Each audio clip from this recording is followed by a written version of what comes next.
अब हम अध्याय 3 से प्रश्नावली 4 के प्रश्नों को शुरू करते हैं। तो प्रश्नावली 4 का पहला प्रश्न है, निम्नलिखित समीकरणों के विभेदक ज्ञात कीजिए। तो हमें क्या करना है, इस पूरे जो प्रश्नावली में जितने भी प्रश्न दिए हुए हैं उन सभी प्रश्नों का विभेदक ज्ञात करेंगे। तो पहला प्रश्न यहाँ से हल करते हैं। पहला है x का वर्ग माइनस 4x प्लस 2 बराबर 0।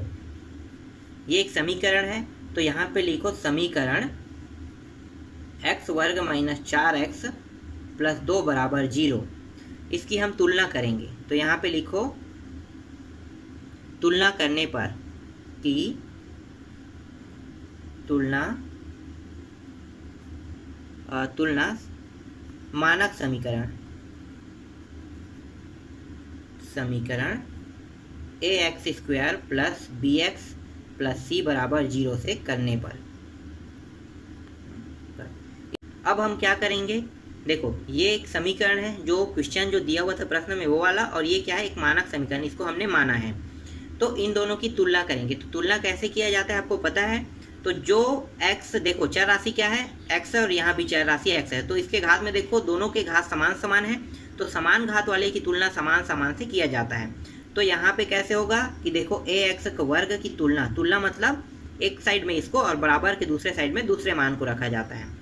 तो ये देखो इस तरह से तुलना किया जाता है। तो देखो ये और ये दोनों कट गया, तो यहाँ पे बचा a बराबर 1 आ गया। इसी तरह से यहाँ भी देखो दूसरे को देखते हैं, x घात वाले को। तो x के सिंगल घात को देखो, तो ये हो गया bx बराबर 4x। x और x कट गया, बचा क्या, b बराबर 4 प्राप्त हो गया। इसी तरह से c, और यहाँ पे देखो और कुछ है क्या, कुछ नहीं। तो c बराबर 2 हो गया। तो यहाँ पे प्राप्त हो गया c बराबर 2। तो देखो तुलना हो गया। तुलना इसी तरह से करते हैं। अब हम क्या करेंगे, यहाँ पे हम सूत्र लगाएंगे। तो सूत्र लगा देते हैं, विविक्त करके सूत्र लगाते हैं। तो यहाँ पे लिखो विविक्त कर, इसको दर्शाते हैं d से, और इसका जो सूत्र है वो b square minus 4ac। b का मान कितना है देखो यहाँ पे, तो b का मान है 4, और उसमें वर्ग लगा है तो इसमें वर्ग लगा देते हैं। फिर यहाँ पे 4 दिया हुआ है, फिर a का मान कितना है, 1 है, और c का मान कितना है, 2 है। फिर ये इसका वर्ग कर देंगे तो ये हो जाएगा 16, और ये 4 एकम 4, 4 दूनी 8। तो यहाँ आ गया टोटल 8, और यही हमें क्या करना था, निकालना था। तो ये हमारा आंसर है। पहला प्रश्न इस तरह से कंप्लीट हो गया। अब दूसरा प्रश्न देख लेते हैं।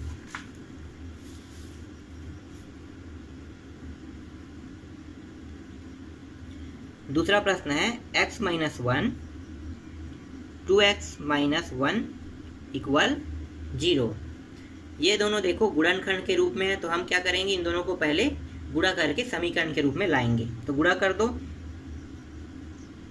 तो यहाँ पे इसका गुणा, यहाँ पे एक पक्षों को हम यहाँ पे रखेंगे और दूसरे के साथ इसका गुणा करेंगे। तो एक पक्ष जैसा है वैसे ही रहने दो। तो x माइनस 1 को जैसा वैसा रहने देते हैं, और ये गुणा कर देते हैं 2x।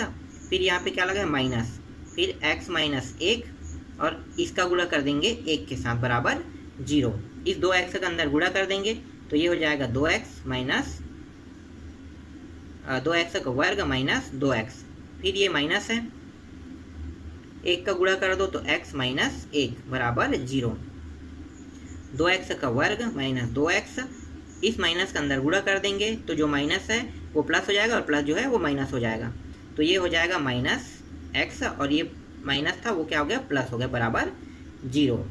अब जो जो जोड़ है उसको जोड़ देते हैं। तो देखो 2x का वर्ग, ये कुछ नहीं होगा, यहाँ पे x है, यहाँ भी x है, तो कितना हो गया, ये 3x हो गया, और प्लस 1 बराबर 0। तो हमारे पास समीकरण आ गया।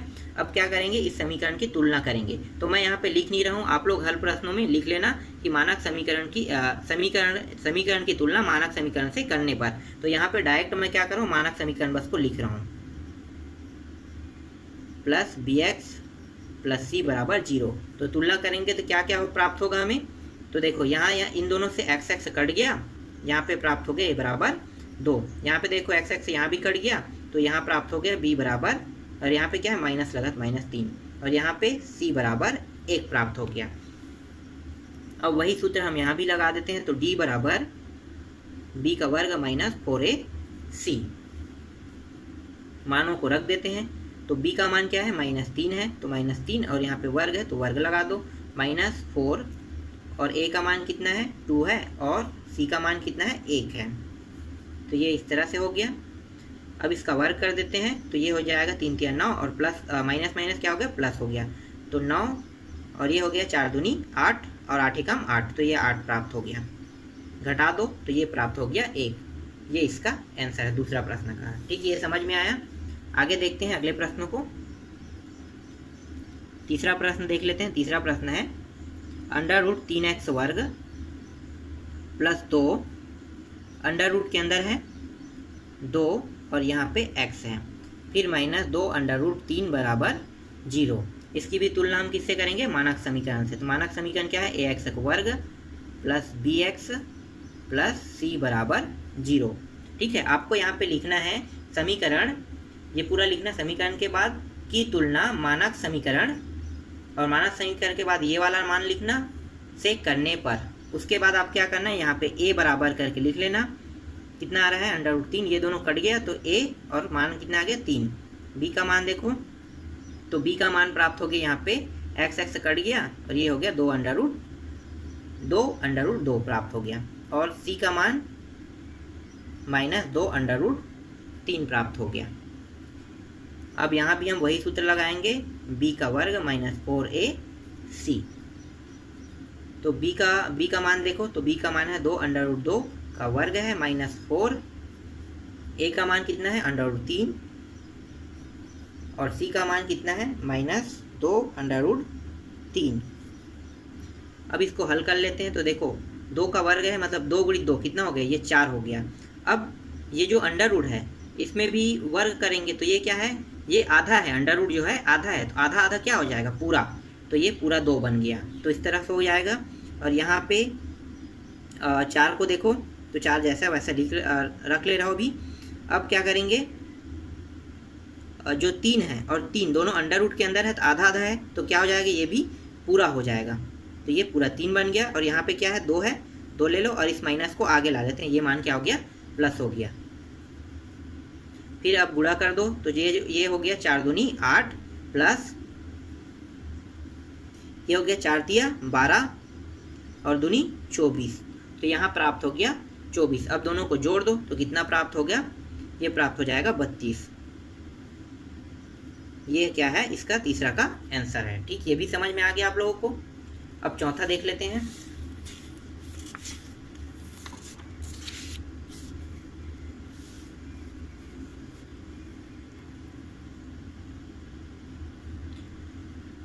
चौथा है x का वर्ग -4x प्लस a बराबर 0। इसकी भी तुलना हम किससे करेंगे, मानक समीकरण से। तो ax वर्ग प्लस bx प्लस c बराबर 0। तो यहाँ प्राप्त हो गया a बराबर, यहाँ पे x कट गया, यहाँ पे कुछ नहीं मतलब 1 है, तो 1 प्राप्त हो गया। यहाँ पे प्राप्त होगा b बराबर -4 प्राप्त हो गया और c बराबर a प्राप्त हो गया। यहाँ भी वही सूत्र लगाएंगे। तो d बराबर b का वर्ग -4ac।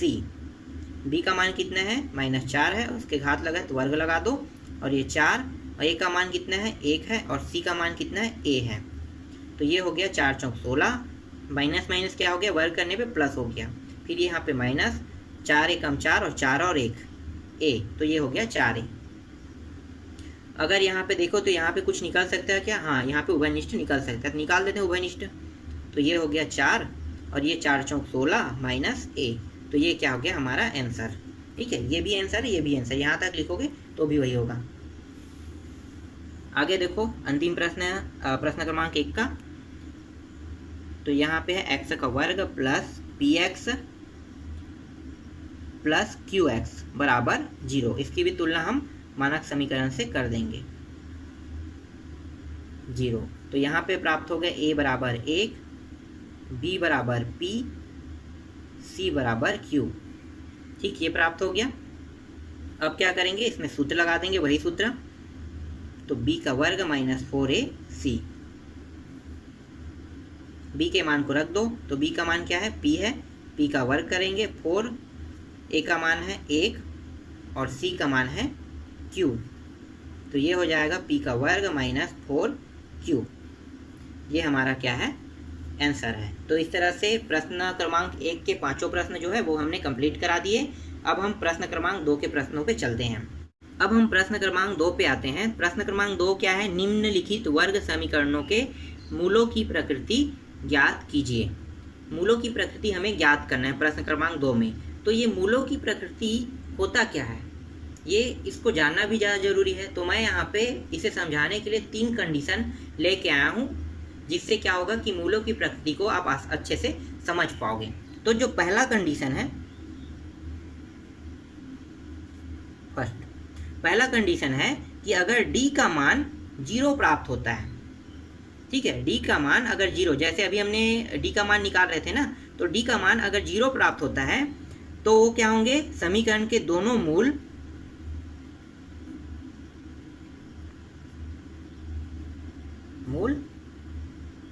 वास्तविक और समान होंगे।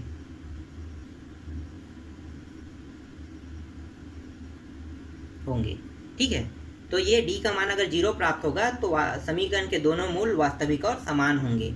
दूसरा कंडीशन क्या है? अगर d का मान प्लस में प्राप्त होता है, तो प्लस संख्या क्या है? 1 से लेके आप जितना चले जाओ प्लस में है, लेकिन मान जैसे कि एग्जाम्पल 8, ठीक है, d का मान यहाँ पे 8 प्राप्त हो गया, तो समीकरण के जो दोनों मूल हैं वो क्या होंगे? दोनों मूल जो है वो वास्तविक होंगे और असमान होंगे।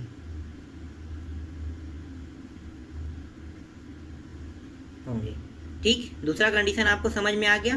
तीसरा कंडीशन क्या है? अगर d का मान माइनस में प्राप्त होता है, प्लस के बजाय माइनस में, तो माइनस में कोई भी संख्या लेते हैं, माइनस में जैसे -5, तो क्या होगा? तो समीकरण के जो दोनों मूल हैं वो काल्पनिक होंगे और असमान होंगे। ठीक, ये समझ में आ गया। ये तीनों कंडीशन जो है, जब हम ये प्रश्न क्रमांक 2 को हल करेंगे तो ये 3 टाइप के ही आंसर हमें प्राप्त होंगे। तो जब d का मान 0 प्राप्त होगा तो हमें ये वाले मान को लिखना है। अगर d का मान प्लस में प्राप्त हो रहा है, प्लस में कोई भी मान प्राप्त हो, तो हमें ये वाला आंसर लिखना है। और जब d का मान माइनस में प्राप्त होगा तो हमें क्या लिखना है? ये वाले मान को लिखना है। तो चलो अब प्रश्नावली के प्रश्नों को हल करते हैं।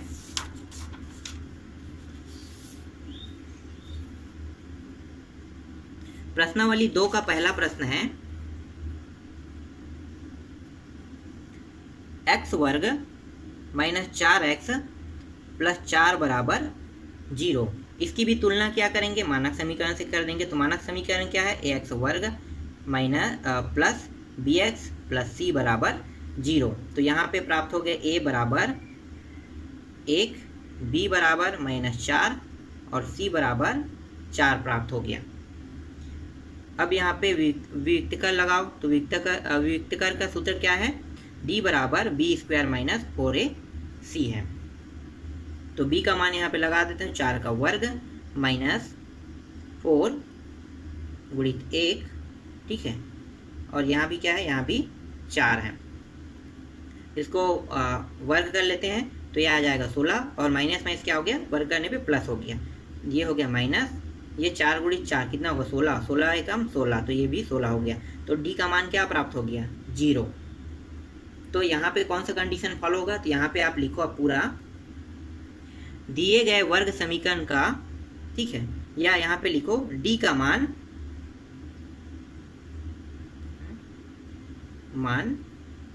0 प्राप्त हो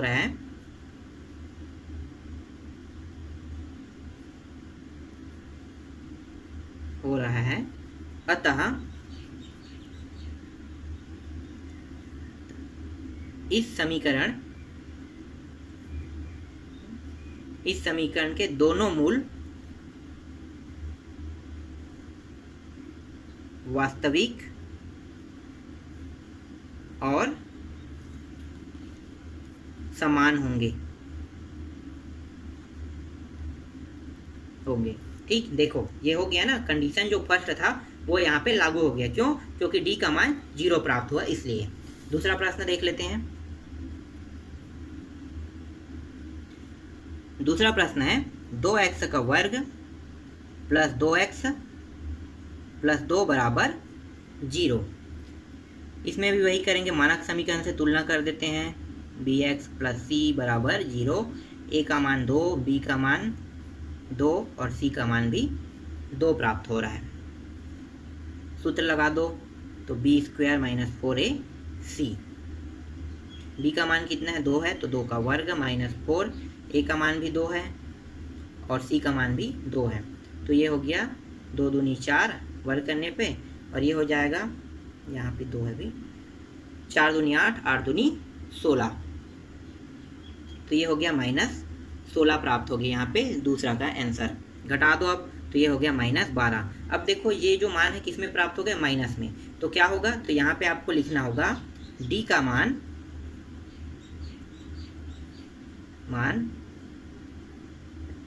ऋणात्मक प्राप्त हो रहा है, अतः इस समीकरण के दोनों मूल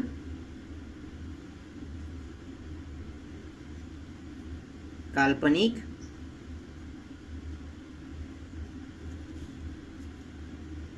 एवं असमान होंगे। ठीक, यह हो गया कंडीशन नंबर 3, इसमें लागू हो गया। अब देखते हैं इसमें प्रश्न क्रमांक 3 को इसी से। तो प्रश्न क्रमांक 3 क्या है, इसमें तीसरा है 3x का वर्ग minus 2 under root 6x plus 2 बराबर 0। इसकी भी तुलना हम मानक समीकरण से कर देते हैं, bx प्लस सी बराबर 0।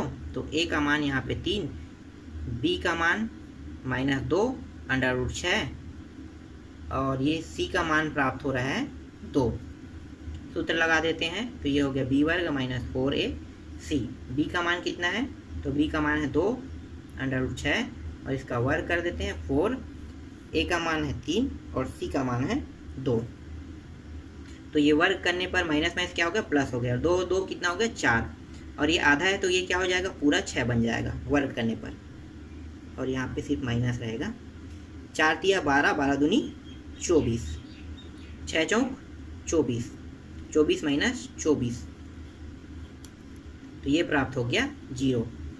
तो यहाँ पे लिखो d का मान 0 प्राप्त हो रहा है, अतः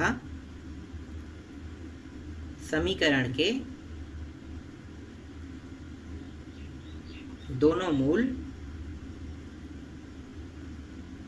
वास्तविक और समान होंगे। ठीक, ये समझ में आ गया। इस तरह से 3 प्रश्न हमने कंप्लीट कर लिया। आगे देखते हैं चौथा को। इसमें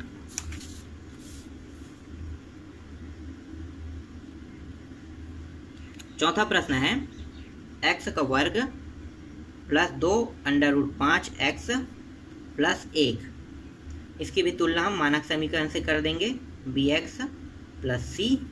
तो यहाँ पे आ गया a बराबर 1, b बराबर 2 अंडर रूट 5 और c बराबर यहाँ पे 1 प्राप्त हो गया। सूत्र लगा दो, तो ये हो गया b का वर्ग माइनस 4ac। b का मान कितना है, 2 अंडर रूट 5 और इसका वर्ग कर देंगे, और ये हो गया 4। a का मान 1 और c का मान है 1। अब यहाँ पे देखो क्या करेंगे, 2 का ये हो जाएगा, 2 और 2 4 हो जाएगा, और ये आधा है 5, तो ये पूरा 5 बन गया, और गुणा में कर दो इसको। उसके बाद 4 एकम 4, 4 एकम 4, इतना ही प्राप्त होगा। तो ये होगा 4 पंचे 20 माइनस 4 बराबर 16। घटा देंगे तो 16 प्राप्त हो जाएगा। तो d का मान यहाँ पे किस में प्राप्त हो रहा है, d का मान प्लस में प्राप्त हो रहा है, तो लिखो d का मान धनात्मक प्राप्त हो रहा है, अतः समीकरण के दोनों मूल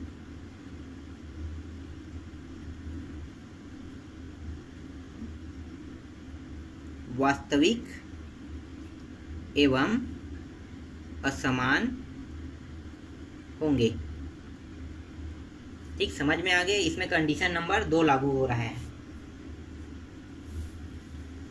इसके बाद इसमें से अंतिम प्रश्न देख लेते हैं। तो अंतिम प्रश्न है 3/5 x का वर्ग माइनस 2/3 x प्लस 4 बराबर 0। इसकी भी तुलना हम मानक समीकरण से कर देंगे, प्लस bx प्लस c बराबर 0 से। तो यहाँ पे a बराबर प्राप्त हो गया हमारा, ये कट जाएगा तो ये हो गया 3/5 प्राप्त हो जाएगा। b बराबर यहाँ पे क्या लगा, माइनस लगा है तो 2/3 और c बराबर 4 प्राप्त हो जाएगा। सूत्र लगा दो, d बराबर b² माइनस 4ac।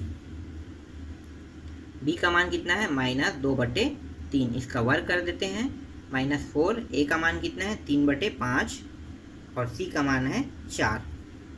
वर्ग कर दो इसको, तो देखो माइनस माइनस क्या हो जाएगा, वर्ग करने पे प्लस हो जाएगा। तो यहाँ पे 2 और 2 कितना हो गया, 4, और नीचे में 3 और 3 9 हो जाएगा। फिर माइनस यहाँ पे गुणा कर देते हैं सभी को, ऊपर वाले मानों को। तो 4 तिया 12, 12 चौक 48, तो यह हो गया 48/5। अब क्या करेंगे, दोनों के नीचे के मान को देखो, दोनों मान बराबर नहीं, तो क्या करेंगे, लघुत्तम निकाल लेंगे। तो निकालो, या चलो ठीक है, पहले लघुत्तम निकाल लेते हैं। तो ये हो गया 5 चौक 20। इसका गुणा इन दोनों के साथ करेंगे तो ये 5 चौक 20 हो गया, और ये 9 का गुणा इसके साथ करेंगे तो ये हो रहा है। यहाँ पे थोड़ा सा देखो, यहाँ पे ये 1 था, ठीक है, यहाँ पे गलती हो गया है। प्रश्न में दिया हुआ है 1 दिया हुआ है, तो इसको सुधार लेते हैं हम लोग।